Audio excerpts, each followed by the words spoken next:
Narito na ang programang One Nutrition, One Nation. Talakayan at balitaang pangnutrisyon at pangkalusugan ng bayan. Napapakinggan tuwing Miyerkules, alas 3 hanggang alas 4 ng hapon sa bilang ito. Narito ang inyong kaibigan at katuwang sa nutrition, si National Nutrition Council Executive Director, Assistant Secretary Bernie Flores. Isang masaya at masustansyang Miyerkules ng hapon sa lahat ng mga listener ng One Nutrition, One Nation mula Luzon, Visayas at Mindanao. Si Health Assistant Secretary Bernie Flores po ito mula sa tanggapan ng National Nutrition Council ng Department of Health dito po sa Taguig City. Kumusta kayo mga kanutrisyon? Handa na ba kayo sa isang oras na kwentuhan na may kabuluhan at siguradong may sustansya? Kaya naman lakasan nyo na ang radyo at tumutok na sa ating programang One Nutrition, One Nation. Noong nakaraang linggo ay pinag-usapan natin ang flour fortification. Ngayong hapon na ito, pag-uusapan pa din natin ang food fortification pero this time ay oil fortification naman to be specific.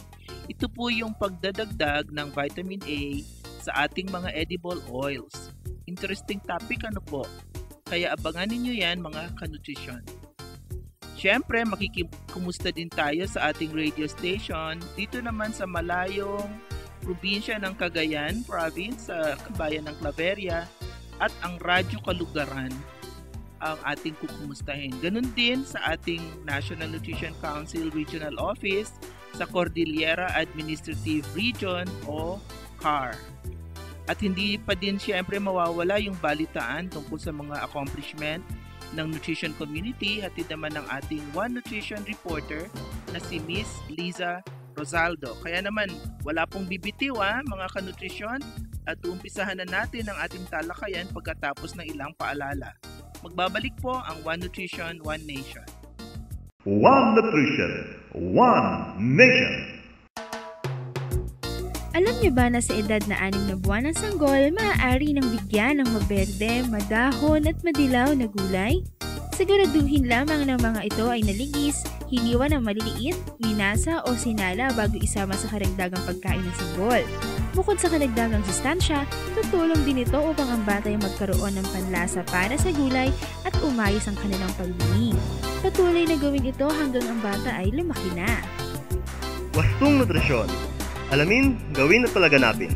Isang paalalang hatid ng National Nutrition Council ng Department of Health.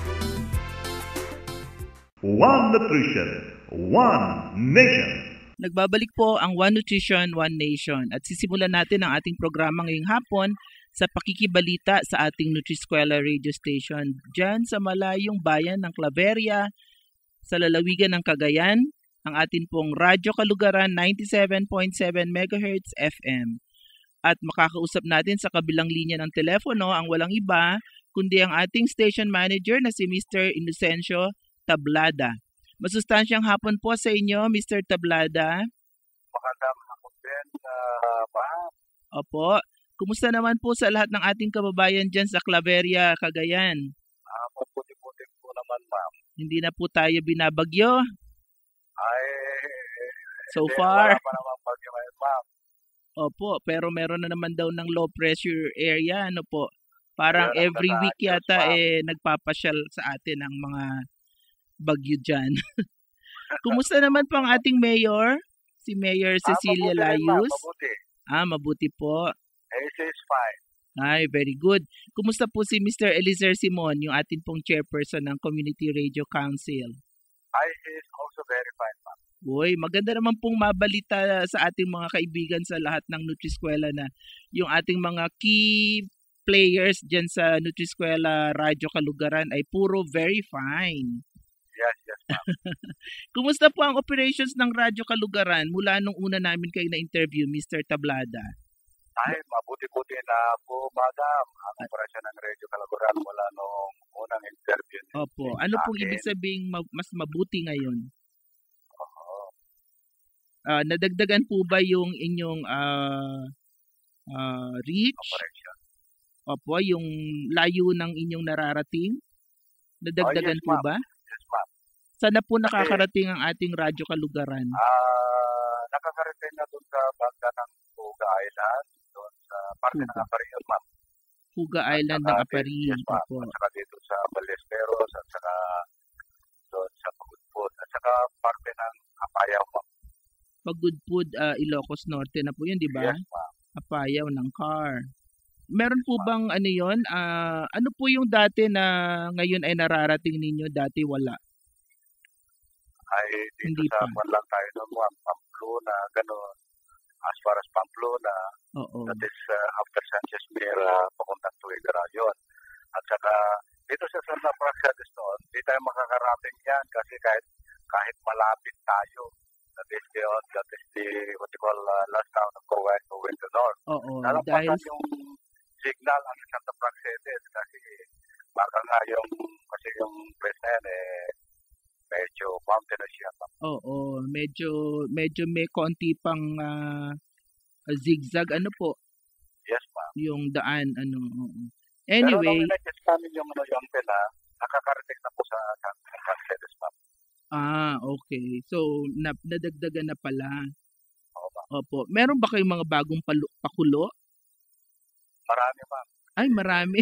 Ano po yung mga yon? Pa-share naman para magkaroon ng ideya yung ating ibang radyo. Isa namin pakulo, yung Opo. mga kanta, Okay. we let them, what do you call that? Is, Request. kung sino ang kumanta. Yun, yung kanta. Pa-contest nyo. Oo, Yan ang Parang pakulo kay namin. Willie Revillame. parang gano'n. Parang gano'n. Oo. Kasi we have to take naman away by which na nakatugon sila sa atin sa Radyo Kalakaran. Oo. Meron tayong kabilang radyo hanggang dito, ma'am. Dapat ito nala Oo sa nga. atin yung Radyo Kalakaran. Sino bang nangunguna sa inyong dalawa? Ay sabi ng mga listeners, ma'am, ang listeners na nagsasabi, ang nangunguna ngayon ay ang Radyo Kalakaran. 97.7. Yeah, we Ano are not sabi telling naman them nung na we are kabila? number one na sila kung nagsasabi. Ano naman pong sabi nung kabila? Sila daw nangunguna. Ay sabi naman nila. Pero sila nagsasabi na sila ang nangunguna. Pero Opo. kung tao ang nagsasabi, listeners natin, nagsasabi tayo ang una. Oo. Maganda po yun na may konting competition. Ano po? Yes, ma'am. Oo. Ay, Mr. Tablada, pakikwento nyo naman po sa ating konting natitirang oras. Paano po ba nakakatulong sa ating mga kababayan dyan sa Claveria yung Radyo Kalugaran maliban po sa usaping pangnutrisyon? Ay, nakakatulong ito sa mga panawagan, yung nawawala, Aha. yung nawawalang mga, katulad mga fishermen nung isang Opo. buwan, nawawalang 3 fishermen, they use the Radio Kalugaran sa panawagan nila and nakarating doon sa kinapupulan. Through the leadership of our mayor, nakarating doon sa Tugigaraw. And then they sent a helicopter to rescue these Nagpadala people. sila. Mabilis yung response. We came to know that yung mga fishermen ay nakarating na sa Kalayaan. Opo. And then, marami man yung mga nawawalan ng kagamitan, ginagamit nilang kalugaran sa panawagan. Oo. At saka Nawawalang mga tao po na hindi naman dun sa fishing, kundi yung ordinaryo lang. Halimbawa, naglayas. Oo, ganun ma'am. Pwede Ganun rin. din. Ginagamit din nila ito. Sa mga sakuna po, mga farm, mga ganon, Ang nagagamit ginagamit din. ma'am. Katulad yung mga sinasabi nilang batang nawawala na kinukuha yung agsiprong, sabi nilang sa local term, Oo. napapanawagan din sila dito ma'am. Paano sir kung yung asawa yung nawala at ayaw nang bumalik? Ayun ang problema. Problema na yun ng malaki. At saka itong Radio Kalugaran ma'am, adjust ko yung time from 6 to 5 kasi ginagawa nilang itong timepiece ng mga fishermen at saka yung mga farmers. Opo. So anong oras na po ngayon ang sign on? 5 o'clock na ma'am. 5 o'clock na. Okay. Oo. At ginawa ko na rin 9 o'clock Sa gabi. evening. Okay. Gusto nila yung programang Sagot ng Ayat, ma'am. Ano po yung tawag doon? Mga Sagot ng Ayat, ma'am. Sagot ng Ayat, ma'am, ang title. Anong ibig sabihin po nun? Paki-translate po. Yung mga songs, Ilocano songs, para sa Oo mga nga, yung minamahal, nasabi niyo ganun. noon na. Yun, Oo, tapos talagang dinagdagan nyo ngayon ng tinutuunan nila yung pa-contest. program, ma'am. Oo, Inuunan quiz. oo. At saka mag-dedicate naman sila. Oo, sinasabi naku, yung masyadong labing kasi sa ang mga loob-looban taga-Claveria. Ano po? At saka, yes, ma'am. Opo. Naku, mabuti naman yung mga ganyang update, Mr. Tablada, nakakatuwa rin, nakakataba rin ng puso namin sapagkat yung sinimulan nating proyekto ay talagang napapakinabangan ng mga mamamayan dyan, at least sa Claveria at sa mga dararating niyang mga bayan-bayan, hindi lamang sa Cagayan, kundi pati sa Apayao, sa Ilocos Norte at iba pang lugar sa Cagayan. So, at this point po, gusto ko lang magpasalamat sa inyo ng marami, Mr. Tablada, sa inyong oras. Po, ma'am. Oo, at pagpapaunlak sa aming imbitasyong ma-interview kayo sa ikalawang pagkakataon. Baka meron po kayong parting words? Maraming salamat sa pagbibigay ng energy ng FM, 97.7 FM, kasi maraming natutulungan ng radio, FM natin dito sa Claveria. Opo. Hindi lang sa Claveria, yung nakakarating din sa ibang bayan. Opo. Yung mga sasakyan na galing sa Maynila na nawawalan ng baggage, Diyan na rin pinapanawagan din dito. Okay. Maraming natutulungan na. Maraming talaga. Opo. Salamat sa pagbibigay ng energy ng station dito sa Claveria. Opo, wala pong anuman.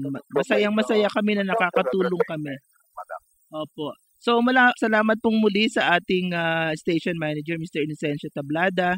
Ang siya pong ating nakausap mula sa Radyo Kalugaran, 97.7 MHz FM, sa bayan po ng Claveria, sa lalawigan ng Cagayan. Marami pong salamat ulit, Mr. Tablada. At magbabalik po ang One Nutrition, One Nation. Huwag po kayong BBTO. One Nutrition, One Nation.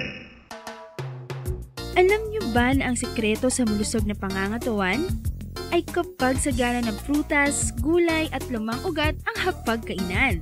Dahil sa mga bitamina at mineral na taglay, mas maaliwalas ang buhay.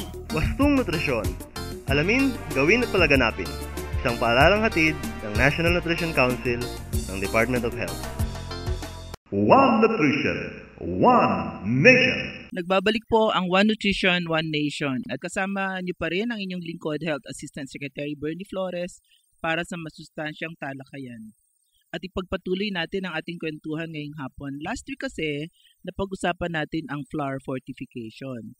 At ngayong hapon ay pagpapatuloy pa rin natin yung ating talakayan sa isang napaka-importanteng programa, yung food fortification. At focus naman natin ngayon ay sa fortification ng oil. At para sa topic natin na ito, nakakasama po natin ang Pangulo or President ng Coconut Oil Refiners Association o yung pong tinatawag na CORA. At siya po ay walang iba kundi si Mr. Jesus Lim Aranza. Kumusta at masustansyang hapon sa inyo, Mr. Aranza? Magandang hapon din po sa inyo at sa inyong mga tigapakinig. Opo, alam niyo po, ito pong ating programa ay nakakarating sa 15 community radio station sa buong Pilipinas, mula po sa Claveria, Cagayan, hanggang dun po sa Isabela City, sa Basilan, sa Autonomous Region in Muslim Mindanao. Yun pong mga community radio stations na yan ay nandun sa mga lugar na medyo mahirap at saka nangangailangan ng mga communications, kaya namin napili na doon establish yung community radio stations. Okay. Opo. Buti naman. Opo. At siguro po sa simulan natin ang ating talakayan, Mr. Aranza, sa pagbibigay linaw sa ating mga tagapakinig, ano po ba yung tinatawag nating Coconut Oil Refiners Association o CORA, at sino po ang mga bumubuo nito? Iyan ay isang organisasyon na nung pang 1973 na itatag. Opo. At ang mga members dyan ay mga gumagawa ng cooking oil. Pero hindi lahat. Hindi lahat ng gumagawa ng cooking oil ay membro ng Coconut Oil Refiners Association. Sabagat hindi naman mandatory ang pagmembro dyan. Opo. That's a loose organization. na nagawa voluntary nung mga gustong sumanib sa programa. Mga ilang members yun ho, halimbawa kami, may mga brand yan, Minola, yan ang kasama dyan, Baguio Oil, Marca Leon. Yung may mga pangalan, halos lahat ng mga membro niya, yung may mga pangalan lang. Pero yung mga nakikita niyong nagtitingi, na maski na saang latang ginagamit, ay hindi ho membro yan ng aming samahan. Okay, so at least yung malalaki, yung mas malalaking... Yung mga branded, yung may mga pangalan. Branded, Kasi marami dyan na walang brand talaga. At binibenta lang, sinasalin sa bote, sinalagay sa kung saan sa plastic na hindi natin alam kung malinis yung lalagyan o hindi. No? Okay. So ano po yung role ng CORA sa pagpapatupad nitong mandatory fortification ng edible oil? Actually, ang CORA ay ang sa membro namin, yung fortification ay ginawang batas. Ngayon, lahat dapat ay sumunod sa batas na mag-fortify. Lamang, ang gobyerno dapat ang mga siwa nagtuparin ang batas at sundin ang batas ng bawat isang nagmamanufacture. Ang tanong lamang, kaya ho ba yan ng Food and Drug? Na yan bantayan. Yan ho ang malimit na namin sinasabi na hindi lang ho manufacturers dito sa Pilipinas. Maraming umaangkat ngayon ng cooking oil. Gawa ng ibang bansa. Ang tanong ho, sino bang nag-check kung yun ay fortified o hindi? Wala ho kaming police power. Ang pwede lang ho mag-check sa amin ay ang gobyerno. Hindi ho ba? Sapagkat alam nga namang i-check ko yung isang member ko. Hindi nga po pwedeng pumasok sa planta niya sapagkat kami mga magkukumpetensya. Hindi ho ba? So we are relying doon sana sa Food and Drug sapagkat nung inumpisan itong fortification, ang Food and Drug ang nakatoka na mag-implement. Mag-regulate po. Mag-regulate. Ang lahat ng cooking oil ay fino-fortify. At tama, hindi yung fortified lang. Fortified na tamang halo ng vitamin A. Tamang level. Level, So sa inyong... ang hindi maigarantiya. Pasensya na po. Ako'y kapatan na nagsasabi ng ating Food and Drug. Okay lang po yun kasi meron din silang mga problema sa kanilang sariling organisasyon na tinatry naman na matugunan na ng in fact ng ating kongreso sapagkat binigyan sila ng additional na binago ang kanilang istruktura pati ang kanilang mandato. So ngayon nga lamang ay hindi pa naisasakatuparan lahat ng pagbabago na iyon na nasa batas nila. Pero at, madagdagan ko lang madagdagan ko lang. All we can do, kami ang magagawa lang namin ay hikayatin ang membro na sumunod. Now, ang hindi lang tumutugma ngayon yung mga pack sizes, pag sinabing consumer size, yung nakikita nyo sa supermarkets, yung mga 1 gallon, half gallon, dito ba, no? Yun mo ay fortified. Madaling ma-check yan. Pwedeng kasi nasa label. Mag-testing sila. Mayroon silang pinakita na color yung na drops na pag dinap mo sa oil, makikita mo kung may vitamin A. Mag-iiba ang kulay. Ngayon, ang problema, diyan sa mga liblibang mga kapatid nating naghihikaos na dala ng kahirapan, siyang dapat nangangailangan ng fortification sapagkat yung may mga kaya, marami na silang kinakain na may mga vitamin A, di ba? No? Tama rin po. Yung mga mahihirap ang talagang salat. Itong mahihirap, ang binibili ito, yung tingi, yung deep out, kung tawagin. Yung tingi na tinatakal lang. Yung na nilalagay ngayon, ang tanong, iyan ho ba ay na-check ng Food and Drug? Kasi malimit po, napagal lang ho ito. Napakarami hong nagbebenta ng ganyang tingi na sa tingin ko ho ay hindi fortified. Sige po, tamang-tama yung ating tanong. Paano nga naman malalaman ng mga mamimili, lalo na yung mga bumibili ng tingi-tingi sa ating mga wet market sa mga talipapa kung fortified yung oil na nabibili nila. Pero putulin po muna natin ang ating kwentuhan sandali, Mr. Aranza. Magbibigay lamang po tayo ng konting advertisement na pang-nutrisyon po. Okay. Magbabalik po ang One Nutrition, One Nation. One Nutrition, One Nation. Alam niyo ba na ang labis na timbang, pagkonsumo ng masyadong mamantika, maalat at matatamis sa pagkain, paninigarilyo at pag-inom ng alak ay maaaring maging sanhi ng lifestyle-related diseases tulad ng sakit sa puso, diabetes at cancer? Ugaliin ang healthy at active na lifestyle araw-araw. Wastong Nutrisyon. Alamin, gawin at palaganapin. Isang paalalang hatid ng National Nutrition Council ng Department of Health. Alam niyo ba na mahalaga ang pagbili ng pinagyamang pagkain na fortified foods? Dahil sigurado ka sa dagdag sustansya nito. Huwag kakaligtaang hanapin ang produktong may sangkap Pinoy o Diamond Seal. Wastong Nutrisyon. Alamin, gawin at palaganapin. Isang paalalang hatid ng National Nutrition Council ng Department of Health. One Nutrition, One Nation. Okay, nagbabalik po ang One Nutrition, One Nation sa hapon na ito at kasama pa rin natin si Mr. Jesus Lim Aranza. Siya po ang Pangulo ng ating Coconut Oil Refiners Association o tinatawag nating CORA. Ito po ang samahan, malalaking producers ng branded coconut oil. At pinag-uusapan po natin ay ang fortification ng ating edible oil. At sa puntong ito ay na-stress or nabigyan diin ni Mr. Aranza na sa kanilang asosasyon or samahan na mas malalaki kesa dun sa nakararaming producers ng edible oil ay napakadali para sa ating mga mamimili na tignan kung fortified yung kanilang produkto sapagkat branded at nakalagay na sa mga container na kitang-kita kung ano yung kanilang ibinebenta. Pero pwede ho ba makasabad, Opo. Yan ho kasing may mga pangalan.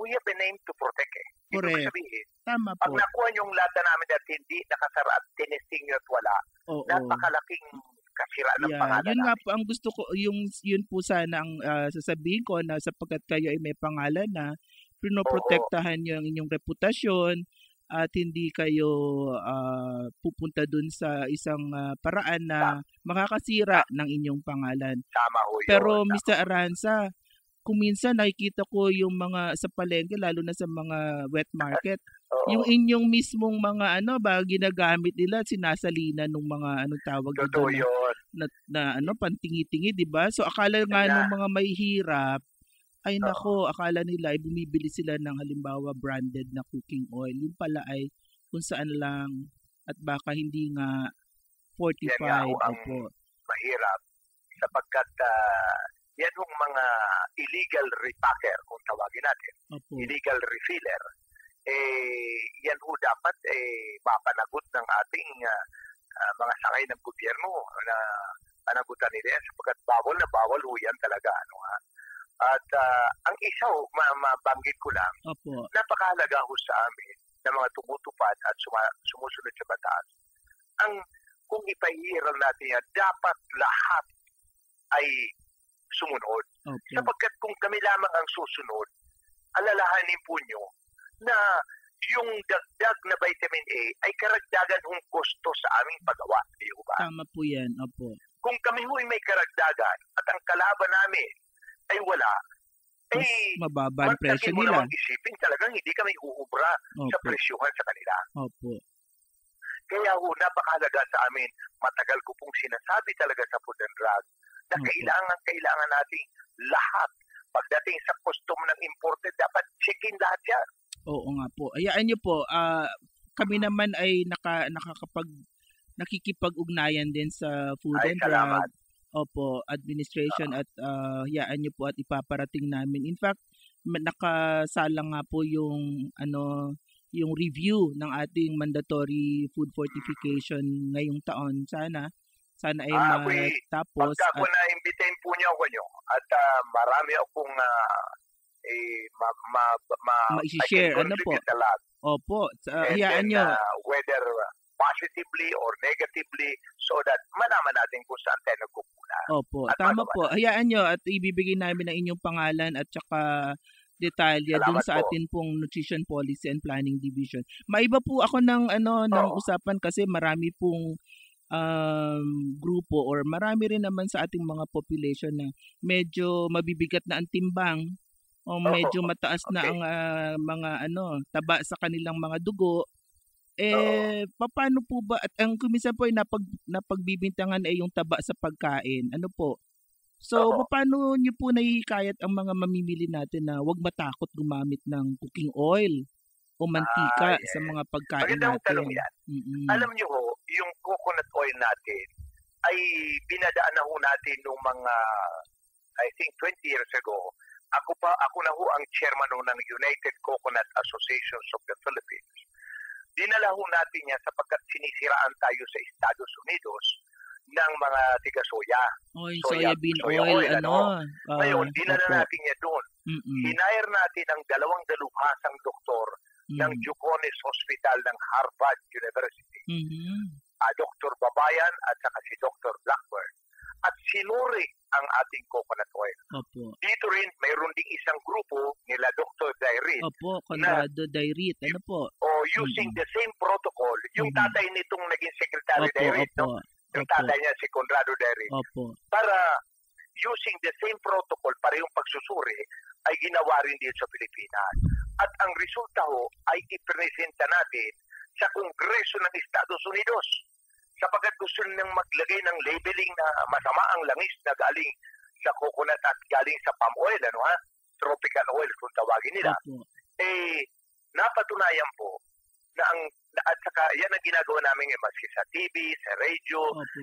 sa mga talk shows, na ang coconut oil ay it belongs to yung saturated fats. Ngunit, yan ay galing, yan ay ibang klase. Ang kanyang fats ay yung tinatawag natin na medium chain triglyceride. MCT. Ang pagkaiba ho ng medium chain triglyceride yan ho ay pag kinain ng tao ay nagiging energy kaagad, natutunaw kaagad, hindi nag-i-stay doon sa mga cell ng ating katawan Hindi siya naiimbak. food ng mga cholesterol. Opo, tama. Yun. Kaya ho yung energy drink, energy food kung tawagin niya. Opo. Kaya nga ho, kung natatanda nyo, nung dumating ang ating Pangulo, ay pinida pa nga niya yung coconut water na yun. Opo. At mayroon ho akong babanggitin sa inyo nung kamakailan ho, pinapunta namin dito si Dr. Bruce Fife. Ito ang sumusulat tungkol sa coconut kung anong mga pakinabang, benepisyo ng coconut. At isa ho dyan ang nakalagay na ang coconut ay nakakagamot ng Alzheimer. Opo. Oo. Yun ang Nabasa ko sakit ng nga po limot. yun. Kaya Oo. ho, dinidevelop natin ngayon yan. Oo, tama. Yung gamot sa Alzheimer using coconut oil. At gumagawa na ho ang isang research company ng isang protocol sa pagpupunyagi po ng natin itong coconut CIIS oil mills na tigagawa ng Minola. And of course, ano po, di ba? Ang President at saka CEO. Opo. And di po ba ang Mr. Aranza, yun din pong ating, anong tawag doon? Yung Virgin coconut oil. Virgin, VCO. Ay matagal na rin, although ano pa lang, mga testimonial, di ba?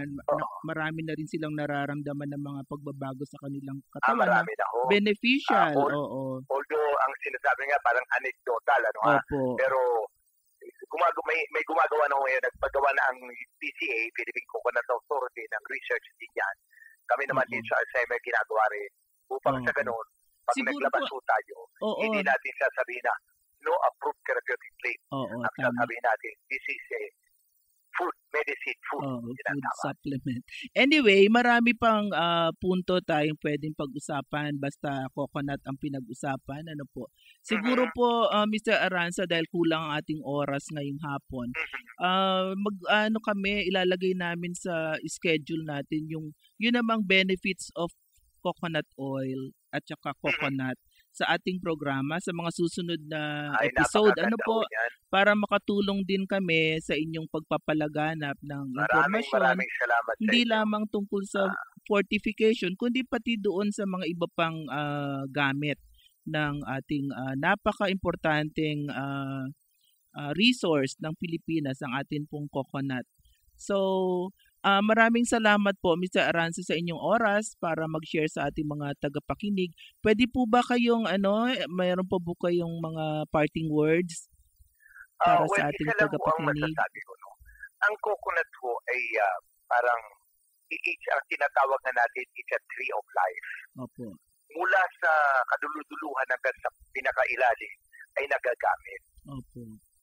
Ang coconut has nagagamit. Wala hong tapon ng Walang coconut. tapon. Kaya yan ho ay isang pinakamalaking net dollar earner ng ating bansa. At dapat nga sana maaruga natin yan at matulungan pa natin ang ating mga magsasakang sa coconut upang sa ganun, hindi lamang sila umasa sa coconut sa maliit yung bawat hektarya, ngunit bigyan pa natin ng mga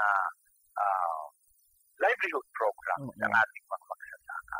Sabagat nakakapanghinayang ko pag mawala ang coconut sa atin, lalo na kung nagbabawas na tayo ngayon, kaya kailangan natin ngayon ng replanting program upang sa ganun, ang coconut ay mayaho natin at mailagay natin sa dapat kalalagyan. Ang talagang coconut o pinakamaganda dyan ay yung medicinal value. Ito ho ay premium oil na dapat ay hindi natin sinasayang. Okay.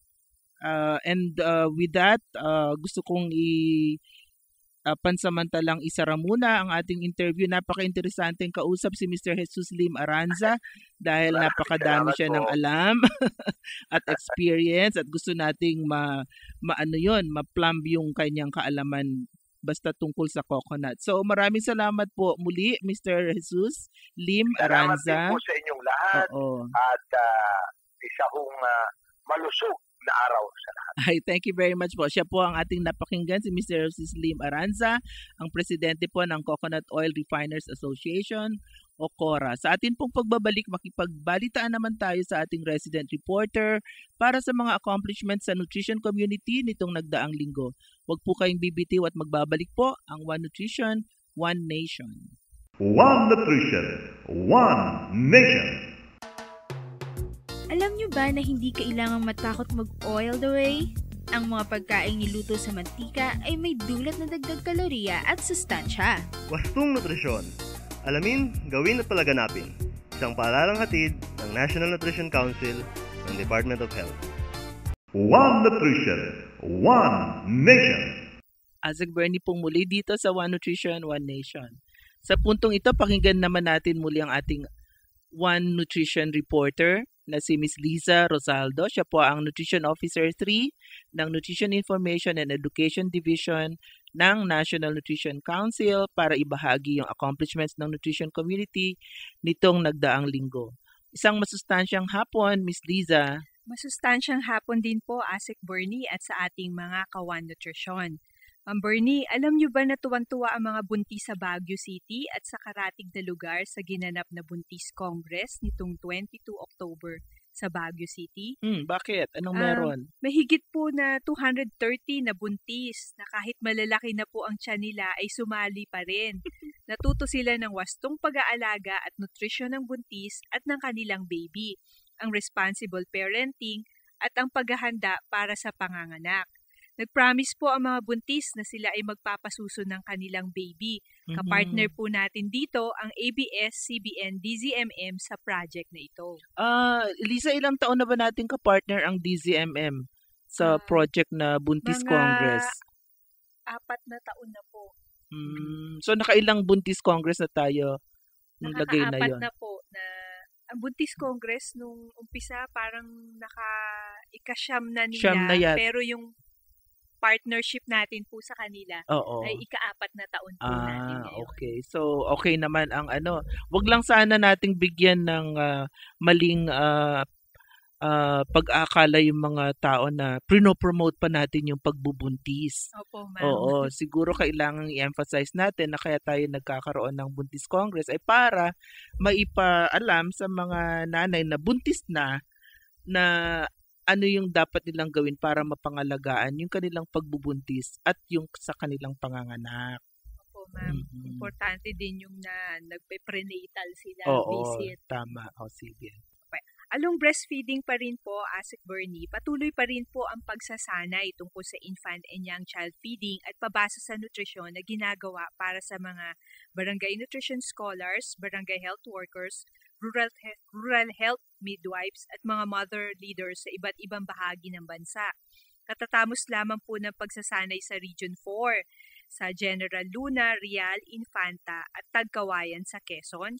Sa Region 5 naman po sa Ocampo, sa Camarines Sur, Jose Panganiban at Ligao City sa Camarines Norte.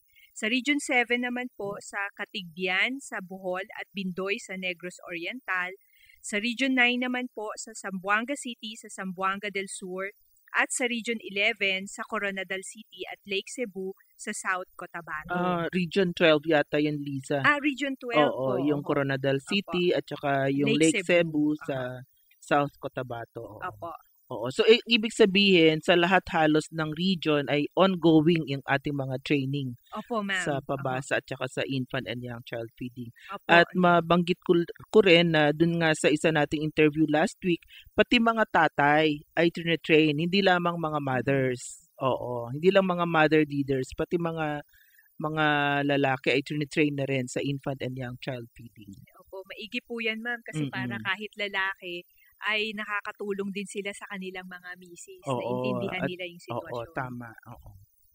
Bahagi pa rin po, Asik Bernie, ng advocacy para i-promote ang kahalagahan ng exclusive breastfeeding at appropriate complementary feeding ay nagsagawa ang NNC Region 2 ng orientation on infant and young child feeding at Philippine Plan of Action for Nutrition 2011 to 2016 para sa mga local legislators, provincial, city, municipal nutrition action officers, nutrition officers at miyembro ng Provincial Nutrition Committee ng mga lalawigan at lungsod ng Region 2 o Cagayan Valley Region. Naganap din po ang ceremony para sa Presidential Child Friendly Award sa Malacanang noong October 27. Okay. Opo, kung saan si Pangulong Benigno Aquino ay nagbigay ng mga awards sa mga piling lokal na city at municipality na naturingang pinaka-child-friendly. Isa sa mga criteria sa pag-evaluate ng award ay ang nutrisyon. Kabilang sa mga ginawaran ng child-friendly cities, ang Mandaluyong City, Santiago City at Vigan City. Samantalang ang most child-friendly municipalities ay ang Mariveles, Bataan at Villaverde ng Nueva Ecija. Parang ang Vigan City rin yata ang Hall of Famer. Oo. Natutuwa nga ang ibang mga kasi nandun ako sa awarding, nakapag-attend ako, inimbita rin ako ng Council for the Welfare of Children. Tapos tuwan-tuwa yung ibang mga lungsod kasi sabi nila, ay salamat na Hall of Fame na ang Vigan para wala na kaming kalaban next year. Para may chance naman daw silang manalo kasi laging nananalo ang Vigan City. So, congratulations po sa lahat ng mga nanalo ngayong taon na ito. Opo, congratulations po. Patuloy din po ang paghikayat sa mga LGUs na suportahan ng nutrition program. Ang Regional Nutrition Committee ng Region 7 ay nagpasa ng isang resolution, ang RNC Resolution number 011-09, adopting the National Policy on Nutrition Management in Emergencies and Disasters and enjoin local government units to adopt the policy and provide necessary support for its full implementation. Sa mga panahon ngayon kung saan kakaiba ang mga nagaganap na mga disaster, kailangan mapalakas ang pagiging handa at ang matiyak na mabawasan ang masamang epekto ng mga disaster na ito. Ang pag-adapt ng mga lokal na pamahalaan ng polisiya ng nutrition in emergencies ay makatutulong na maging handa para hindi makompromiso ang nutrisyon ng mga nasalanta kapag may sasapit na emergency o disaster. Yan po, Asik Bernie, ang ilan sa mga naging kaganapan sa nutrition community nitong nakaraang linggo. Maraming salamat, Liza. Ang narinig po ninyo ang ating One Nutrition reporter na si Miss Liza Rosaldo, Nutrition Officer 3 ng Nutrition Information and Education Division ng National Nutrition Council. One Nutrition, One Nation po. We'll be right back. Diyan lamang po kayo. One Nutrition, One Nation. Alam niyo ba na para mahikayat ang kapamilya na kumain ng gulay ay dapat bumili ng gulay na nasa panahon? Bukod sa mura na ito, sariwa at hitik pa ito sa sustansya. Importante din na iba-ibahin ang mga gulay na inihahanda araw-araw upang ito'y maging kaaya-aya sa mga kakain. Maaari ring subukan ang malulutong na gulay tulad ng carrots, letsugas at pepino na kinakain ng hilongman o pinasingawan. Planuhin ang paghahanda ng pagkain base sa isang main vegetable dish. Halimbawa, ang pinakbet ay maaaring ihain kasama ng prito, pinangat o pinaksiw na isda. Dagdagan ng gulay tulad ng malunggay, kangkong, dahon ng sibuyas, kinchay, carrots at iba pa ang instant noodles para madagdagan ang sustansya nito. Wastong Nutrisyon. Alamin, gawin at palaganapin. Isang paaralang hatid ng National Nutrition Council ng Department of Health. One Nutrition, One Nation. Nakikinig pa rin po kayo sa ating programang One Nutrition, One Nation. At sa puntong ito, makakausap natin ang ating Nutrition Program Coordinator mula sa Cordillera Administrative Region na si Regional Nutrition Program Coordinator, Miss June Falanci. Kumusta at masustansyang hapon po sa inyo, Miss June? Masustansyang hapon din po, Ma'am Asik Bernie. Opo. Kumusta naman ang mga staff natin dyan sa regional office? Sila po ay masaya sila at busy din silang maraming ginagawa sa opisina, daming programa na inaasikaso. Opo. Pare-pareho lang po. Yan ang buhay. Public service. Okay, punta na po tayo sa ating interview. Maiksi lang po, Miss June, kasi sandali lang yung ating oras na naibigay o nailaan sa ating update from our regional offices. So, pakikwento naman po sa ating mga listener, ano-ano po ba yung mga lalawigan at mga lungsod na napapaloob sa Cordillera Administrative Region? Ang CAR po, Ma'am Asik Bernie, ay may 6 na lalawigan at ang mga ito ay ang Apra, Apayao, Benguet, Ifugao, Kalinga at Mountain Province. Okay. May 2 lungsod din ang CAR, ang Baguio City at Tabuk City. Okay. Kumusta naman po ang kalagayan ng ating mga kababayan dyan, lalo na yung kanilang kalagayang pang-nutrisyon? Ang mga kababayan natin po dito ay pilit bumabangon sa hirap durot ng nakaraang mga bagyo na si Pedring at Kiel. Pero maski pa paano ay meron ding nakabangon sa mga naapektuhang mga pamilya. Sa kaukulang nutrisyon naman po ay mataas pa rin ang bilang ng kulang sa nutrisyon, lalo sa lalawigan ng Apra, Kalinga at Apayao. Apra ang may pinakamataas na bilang ng malnutrisyon sa mga bata. Di po ba, Ma'am June, di po ba ang Cordillera ay bulubundukin at actually hindi lang bulubundukin kasi ang bulubundukin means hilly. Actually, mountainous, Oo, halos lahat Halos ay lahat. bulubundukin. Oo. Paano po ba ang estratehiya para madala ang nutrition program dun sa mga malalayo at bulubunduking lugar? Ang alam ko po ay napakahirap mag-operation timbang. Kasi may mga lalawigan tayo na ang housing pattern ay medyo malalayo. Parang isang hill, isang pamilya, kanya lahat yung lupa pababa. Paano kung may bata doon? Pupuntahan ng ating barangay nutrition scholar o barangay health worker para timbangin, akyat panaog sa bundok. Tama po ba yun? Opo. Ang programang barangay nutrition scholar at barangay health worker ay malaking tulong para mapalating ang mga serbisyo sa nangangailangang mga pamilya. Okay. So, paano po nakakatulong? Ano po yung strategy? Ano po yung strategy? Maliban dun sa tao, paano po na-ensure na nakakarating nga dun sa mga sityo, sa mga purok na talagang ilang araw, ilang oras po ba ang kailangang kung sa Bisaya, Baklayon, para lang makarating sa isang pinakamalayo, ma'am, na na barangay halimbawa.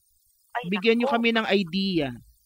Ay naku, ang mga malalayong komunidad talaga may kailangan maglakad ka ng isang araw para araw. mo yung isang komunidad. Oo.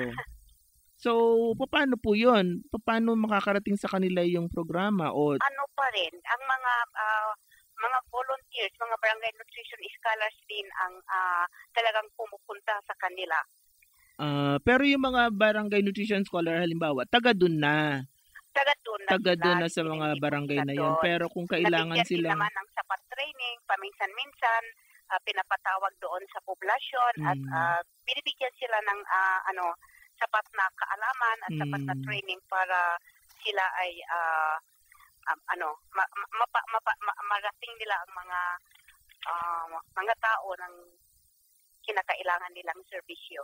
Ma'am, binibigyan din ba naman sila ng halimbawa mga yung protective equipment o mga like halimbawa may payong ba sila, may boots, may raincoat para kasi kung wala naman kasi halimbawa ng motor vehicle or transport, dilakad talaga. So, may equip din ba sila para naman medyo makakakanta sila habang naglalakad rather than umiiyak? Ano po naman, hindi anong nabibigyan sila ng mga payong. May mga ilang lang mga LGUs na nagbibigay ng ganyang sapat na protection. Pero halos volunteer, sila rin talaga rin ang nagre-remedyo para sa kanilang protection po.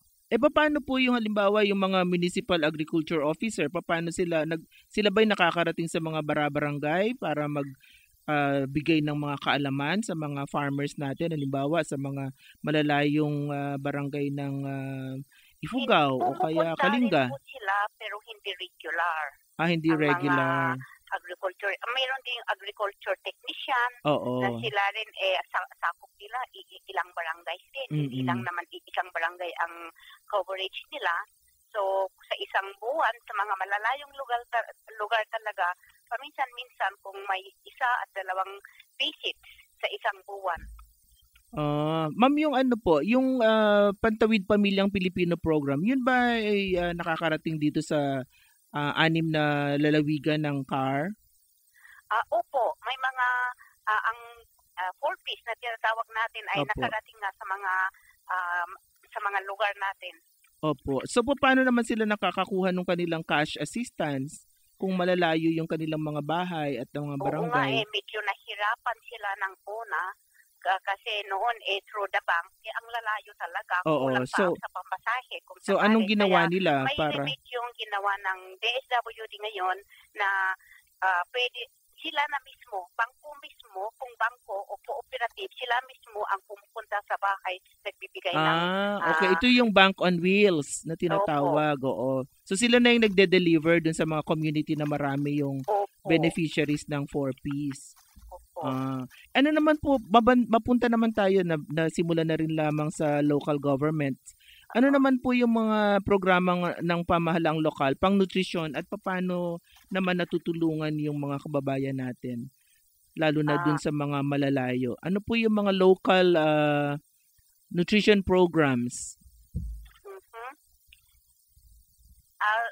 Sa mga regular services po ng different ahensya ay ini-implement. Hindi po, local government units. Oo. Local government units may plano din sila sa nutrition program at yung nagbibigay din po sila ng supplemental feeding. Oo, at saka tuloy-tuloy pa rin yung counseling yung pag-implement ng promote good nutrition program na ang mga implementers, mga volunteers ay trained sa pag-counsel sa mga mothers. Opo. Oo. At ayun, meron din yung supplemental feeding na pinarating na lahat ng mga bata na nasa daycare centers ay benefited. Yun po bang ating infant and young child feeding protocol, pati yung pabasa sa nutrition, yun po ba ay kailangan pang i-adapt o medyo baguhin ng konti to suit the cultural realities of many of the communities doon sa ating Cordilleras? O yung as is po ba tanggap nila yung protocol? Ano naman, tanggap nila naman ng protocol. Meron lang siguro yung ibang mga kunti lang naman. Kasi yung sa kultura na ang bata, instead na nag-i-express milk, ay pinapa-dede ng ibang mother. Oo, tama. Isa nga yun, ano. At saka yung sa panganganak, di po ba yung ama yung ano, yung ama or yung asawa nung nanganganak, siya yung ang alam ko sila yung unang sumasalo dun sa baby kasi dapat daw yung tatay ang unang makakahawak sa ulo ng baby. Di po ba yon? Tama po ba yon? Oo. So at least yung mga kalalakihan may malaking role sa safe delivery. Di po ba? Opo. Oo. Yung sa ano yung punto naman na ano pa yung sabi nyo kanina yung maliit na binago ninyo sa ano sa protocol? Yung express milk po, okay. Tanggap din nila ang milk ng pagka-express ng milk. Pero ano, parang pang may isang nanay na nagpapasoso at aalis sa bahay at may isang neighbor na nagpapasoso, pwede nang ipadede sa isang nanay. Okay. Maganda yon ano kasi oo nga naman ang ano lang doon kung meron din bagong panganak o nagpapasusong mami o nanay doon sa community para o kaya yung kanyang kapamilya o kaya kumare, kaibigan. Ang mahirap diyan kung wala, ano po. Pero siguro doon nila matututunan yung pag-express ng milk. Para hindi naman sayang. Okay, so maraming salamat. Ang atin pong nakausap ngayon ay ang atin pong Regional Nutrition Program Coordinator na si Miss June Falanci. Ma'am June, maiksi lamang po ang ating usapan. Baka naman may gusto ka pang iparating na iba o additional para sa ating mga tagapakinig. Nagpapasalamat po ako at nabigyan ako ng tsansa para magbigay informasyon tungkol din sa Cordillera Administrative Region. Opo, okay. At sa mga susunod pang mga episode ay pwede namin kayong kalampagin ulit para naman ma-update niyo ang ating mga tagapakinig kung anong mga nangyayari dyan sa Cordillera. Ano po?